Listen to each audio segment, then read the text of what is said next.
আসসালামু আলাইকুম গাইস। বিগত কয়েকদিন ধরে ভিডিও দেওয়া হয় নাই, তো আজকে আমি একটি নতুন ভিডিও দিচ্ছি আপনাদের মাঝে। তো আজকে খেজুর গাছে কিভাবে রস বের করে আপনাদের দেখাবো।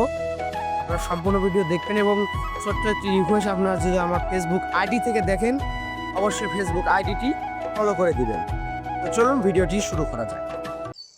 মূলত এখন কি করা হচ্ছে, কারণ এখন একটু হাসে দিয়ে চাষা হচ্ছে, কারণ রসটা যেন খুবই সুন্দরভাবে গভীরতাভাবে বাইরে হয় এবং মাছগুলো থাকে ওগুলো সেটে দেওয়া হয়, কারণ ওগুলো থাকলে রসের সমস্যা হয়, ওই জন্য এগুলো সেটে দেওয়া হচ্ছে।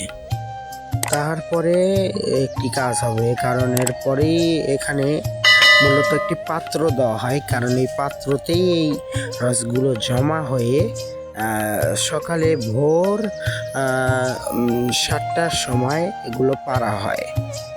পাড়ার পরেই কি হয়ে গেছে রস পাড়ার সময় মাজাতে কিছুটা হুক বাঁধিয়ে নেওয়া হয়। তাহার পরে ওই রসটা পাড়ার পর একটা বালতির সাহায্যে বালতিতে সবগুলা রস ঢালা হয়।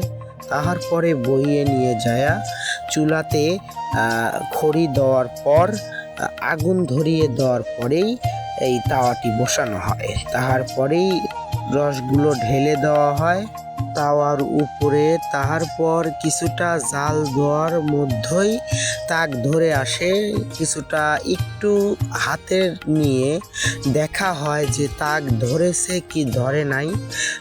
যদি তাক ধরে যায় তাহার পরেই কিন্তু এই রসটুকু নামিয়ে নেওয়া হবে।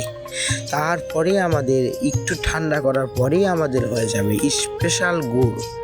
তো ভিডিওটি যদি ভালো লেগে থাকে আপনাদের অবশ্যই লাইক কমেন্ট শেয়ার করে দিবেন এবং আমার এই ফেসবুক আইডিটি ফলো করে দিবেন, কারণ নতুন নতুন ভিডিও দেখার জন্য। ধন্যবাদ।